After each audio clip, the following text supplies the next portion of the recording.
Run, Melos. Melos was furious. He resolved that he must eliminate the tyrannical king. Melos did not understand politics. He was just a shepherd in the village, living by playing the flute and frolicking with sheep. However, he was exceptionally sensitive to evil. Early today, Melos departed from the village and traveled over fields and mountains, arriving at the city of Syracuse, 10 ri away. Melos had no father, no mother, and no wife. He lived with his timid 16-year-old sister. This sister was to be married soon to a certain strict shepherd from the village. The wedding was imminent.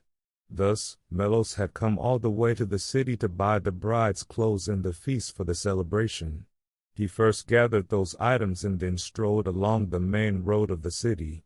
Melos had a childhood friend, Selenichus, who was now a stonecutter in Syracuse. He intended to visit this friend, excited after a long time without seeing him.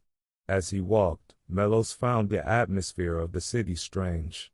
It was quiet. It was already dark, which made the city seem gloomy, but somehow, it felt particularly desolate, not just because of the night.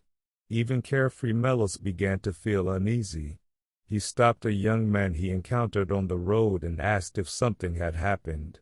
2 years ago, when he came to this city, people sang songs at night, and the city was lively. The young man shook his head and did not answer.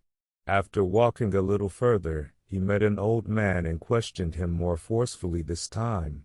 The old man did not answer. Melos shook the old man's body with both hands, repeating his question. The old man spoke in a low voice, hesitant to share. The king is killing people. Why does he kill?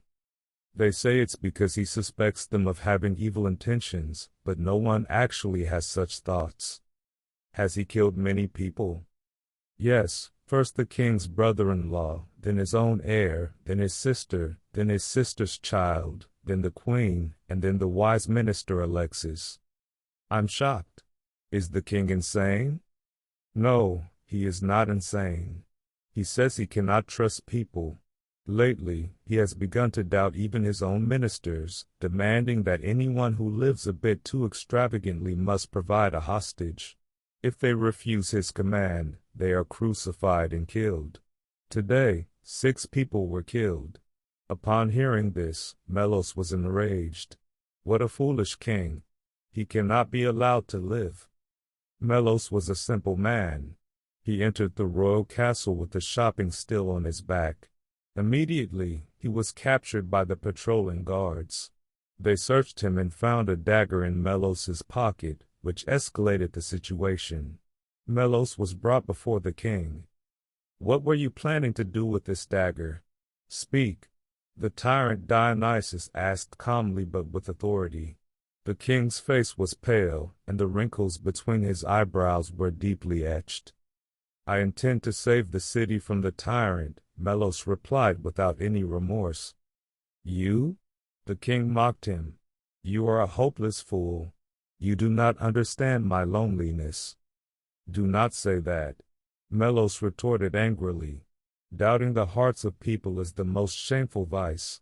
The king even doubts the loyalty of the people. You taught me that doubting is the proper mindset. Human hearts cannot be trusted. Humans are fundamentally selfish. Do not believe in them. The tyrant murmured calmly, exhaling a sigh. I wish for peace too. What peace is that?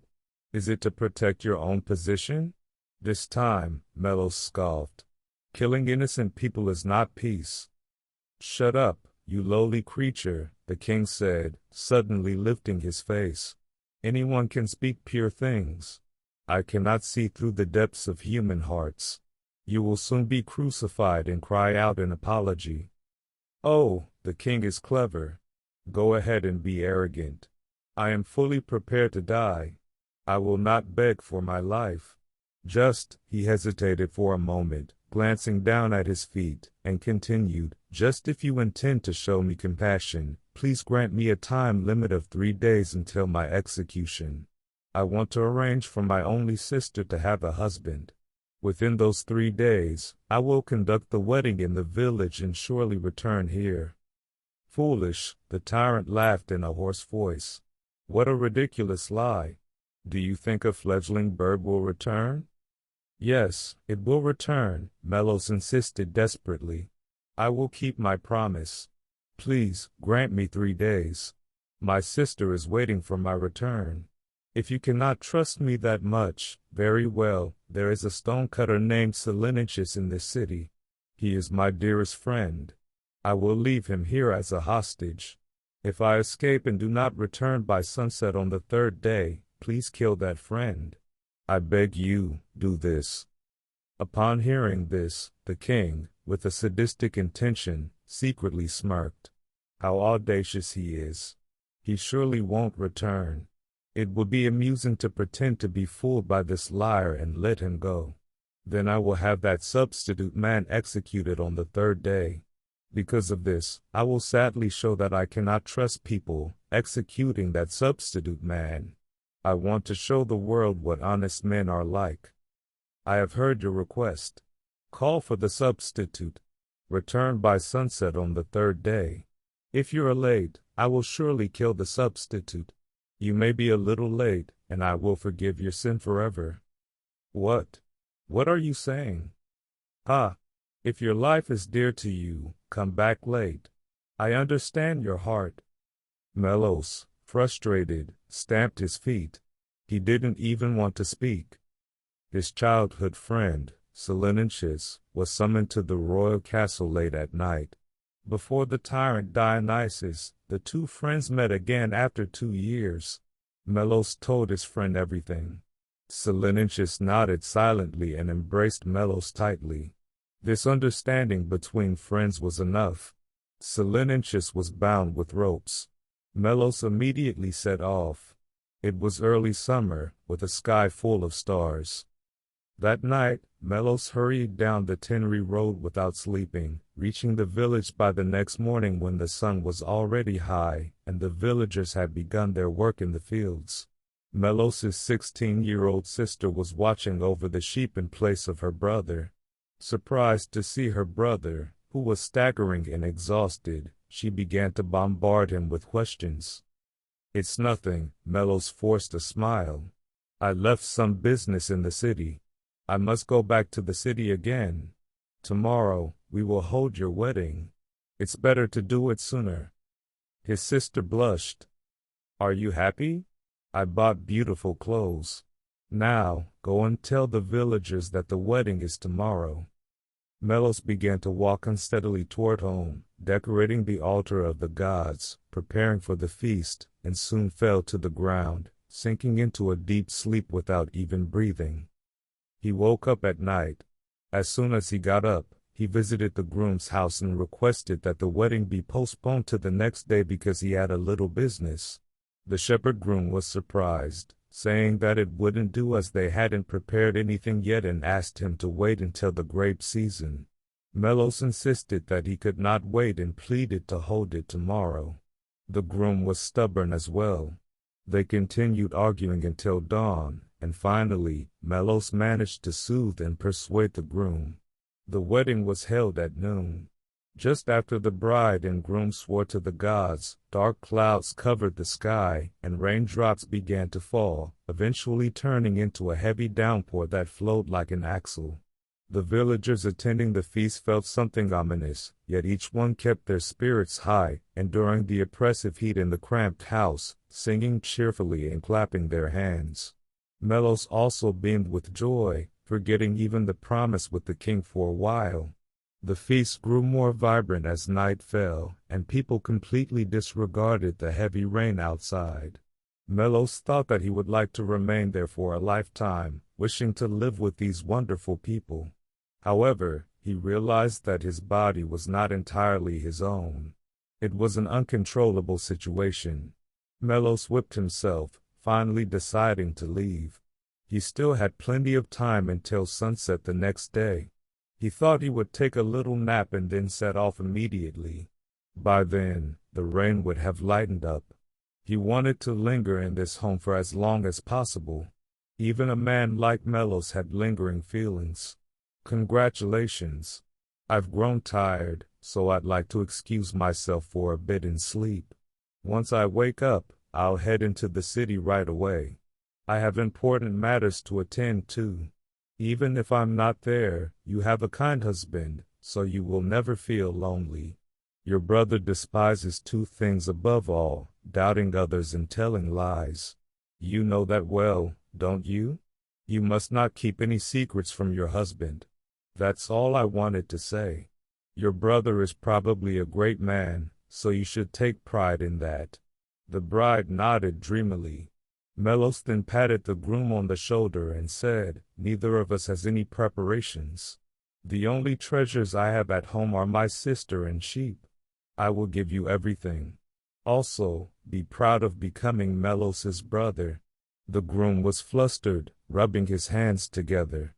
Melos smiled and nodded at the villagers, then left the banquet, crawling into the sheepfold, and fell into a deep sleep as if he were dead.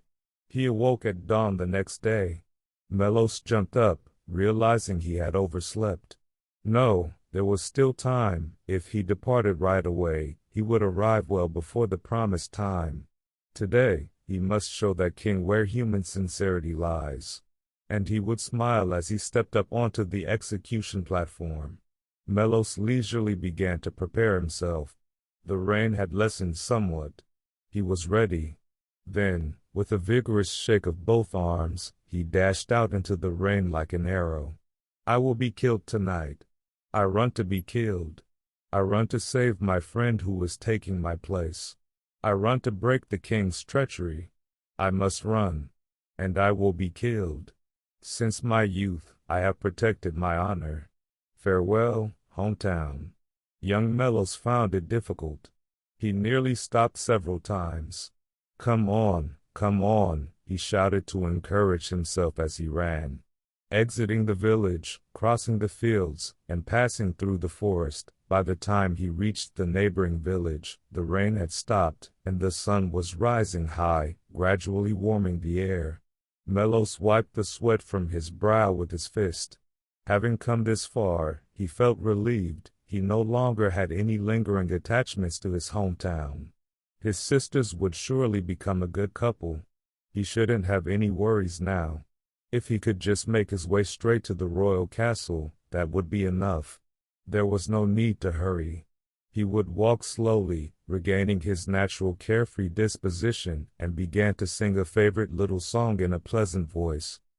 As he meandered along, going 2 or 3 ri, just as he was reaching about halfway through the journey, disaster suddenly struck.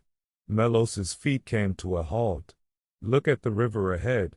The heavy rains of yesterday had caused the mountain's water source to flood, and muddy torrents were rushing downstream, gathering with great force to destroy the bridge, the violent current roaring as it shattered the bridge supports into pieces.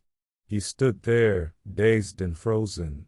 Glancing around and calling out with all his might, he found that all the ferries had been swept away by the waves, leaving no trace, and the ferryman was nowhere to be seen. The current continued to rise, swelling like the sea.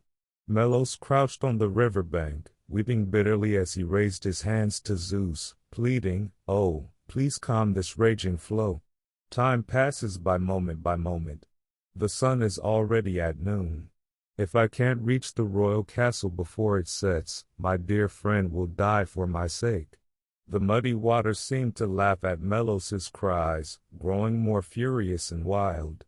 The waves consumed and whipped one another, and time was slipping away with each passing second. At that moment, Melos resigned himself. He had no choice but to swim across. Oh, let the gods bear witness. I will now show the great power of love and sincerity that will not yield to muddy waters. Melos leapt into the current, engaging in a desperate struggle against the thrashing waves that writhed like 100 great serpents. Channeling all his strength into his arms, he fought against the relentless tide that pulled him down, pushing and clawing his way through. Seeing the determination of a human child raging like a lion, even the gods seemed to take pity on him, and in the end, they granted him mercy. Though he was being swept away, he managed to cling to the trunk of a tree on the opposite bank. Thankful, Melos shook his body like a horse and hurried onward. Not a moment could be wasted. The sun was already beginning to dip in the west. Breathing heavily, he climbed the ridge, and just as he reached the top, suddenly, a band of mountain bandits sprang out before him. "Stop! What are you doing?" "I must reach the royal castle before sunset."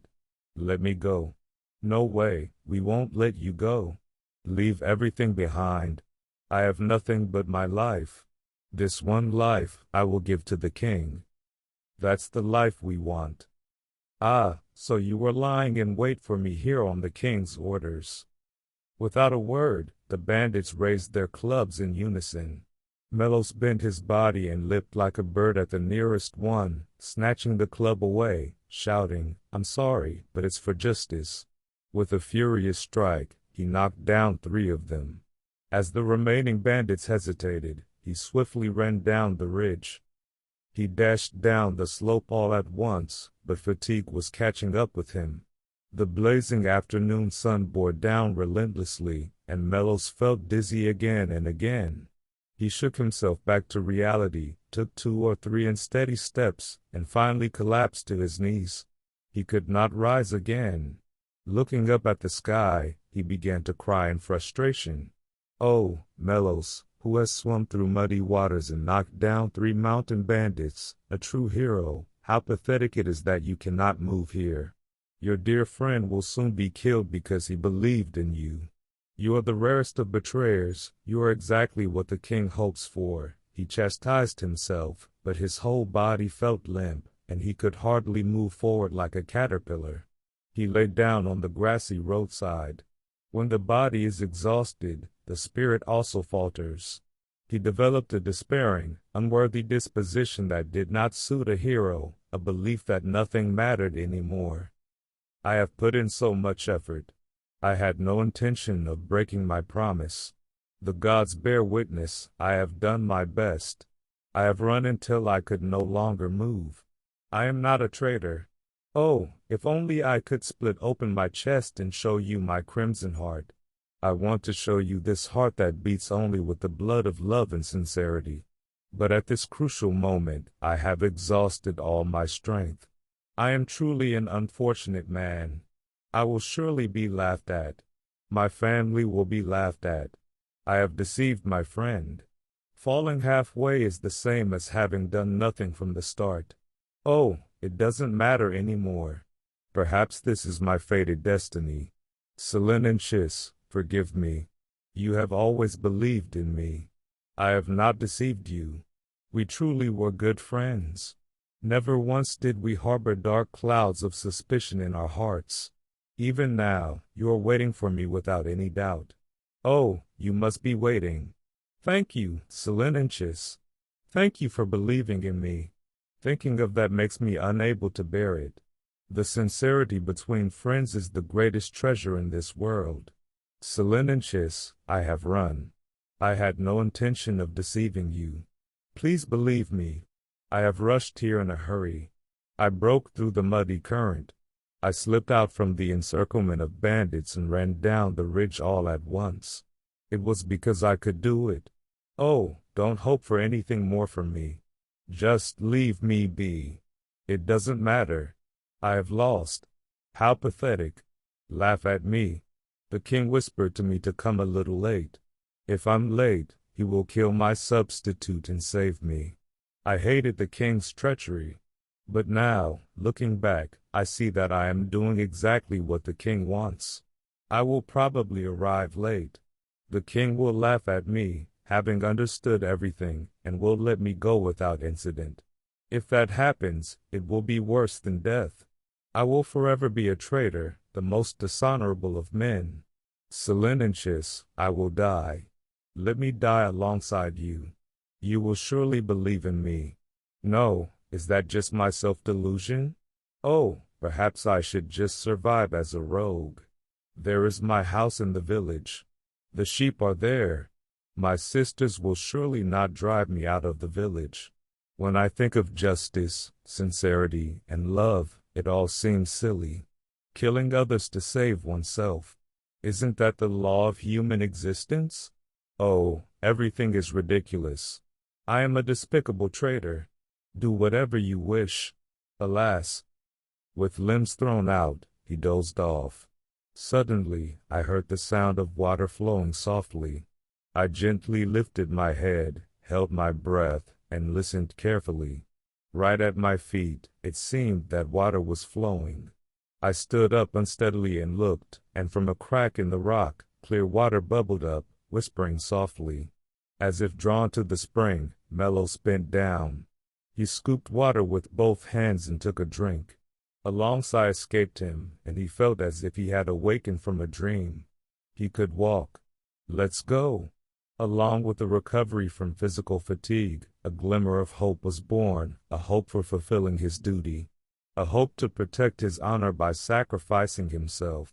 The setting sun cast red light on the leaves of the trees, making both the leaves and branches shine as if they were burning. There was still time before sunset. Someone was waiting for me. There was someone who, without any doubt, was quietly expecting me. I was trusted. My life was not the issue. I couldn't say something like, "I'll apologize by dying." I had to repay that trust. That was all that mattered now. Run, Melos. I am trusted. I am trusted. That devilish whisper from earlier was just a dream. A bad dream. Forget it. When the internal organs are tired, one tends to have such bad dreams. Melos, this is not your shame. You are still a true hero. You have managed to stand up and run again. How grateful I am. I can die as a man of justice. Ah, the sun is setting. It is sinking steadily. Wait for me, Zeus.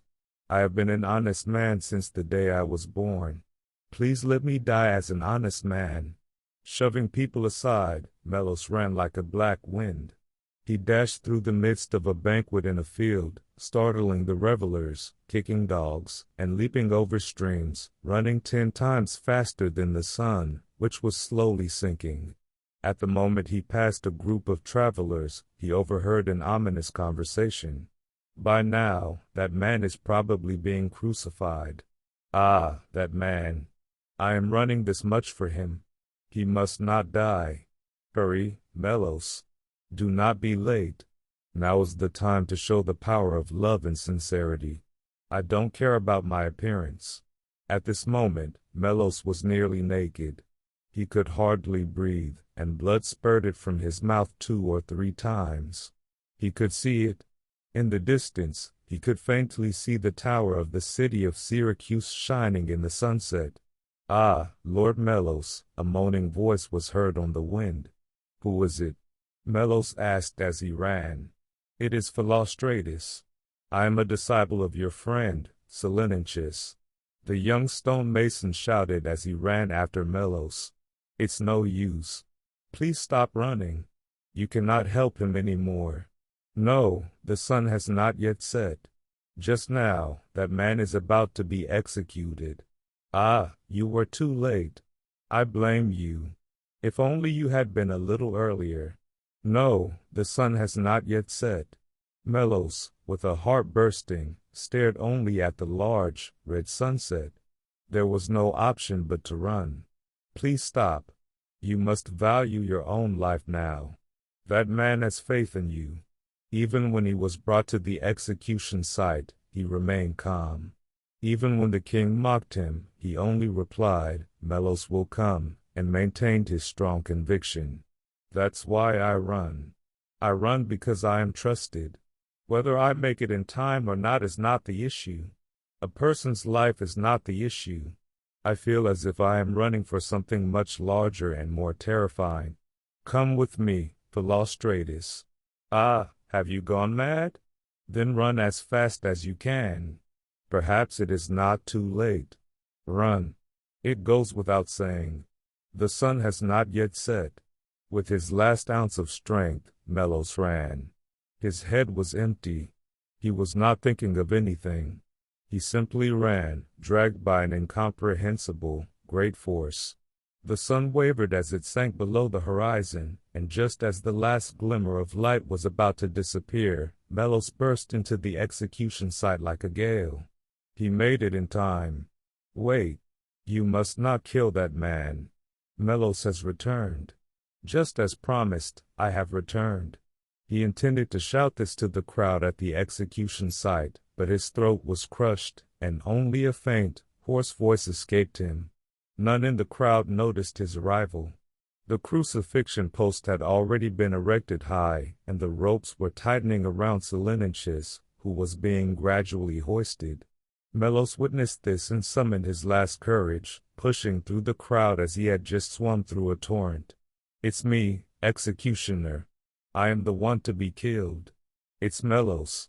I am here, the one who took him as a hostage, he shouted as loudly as he could with a hoarse voice, finally climbing onto the execution platform and biting down on the feet of his friend, who was being hoisted.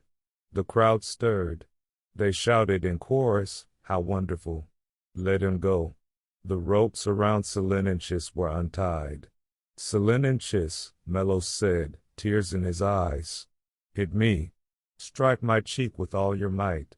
I had a bad dream just once along the way. If you don't hit me, I won't even have the right to embrace you. Hit me." Selenichus, understanding everything, nodded and struck Melos' right cheek with a loud sound that echoed across the execution site. After hitting him, he smiled gently and said, "Melos, hit me back. Strike my cheek just as hard. For the first time in my life, I doubted you, even if just for a moment. If you don't hit me, I cannot embrace you." Melos, with a grunt, struck Selenichus' cheek.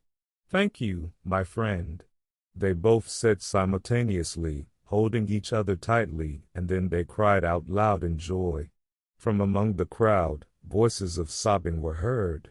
The tyrant Dionysus was staring intently at the two from behind the crowd, but soon he quietly approached them, blushing, and said, "Your wish has come true. You have won my heart. Truthfulness is not an empty illusion. Please let me join your ranks. Please grant my wish and make me one of your companions." A loud cheer erupted among the crowd. "Long live the king! Long live!" A girl presented a crimson cloak to Melos. Melos was taken aback. His good friend kindly told him, "Melos, you're not wearing anything. Quickly put on that cloak. This lovely girl cannot bear for everyone to see your nakedness." The hero blushed deeply.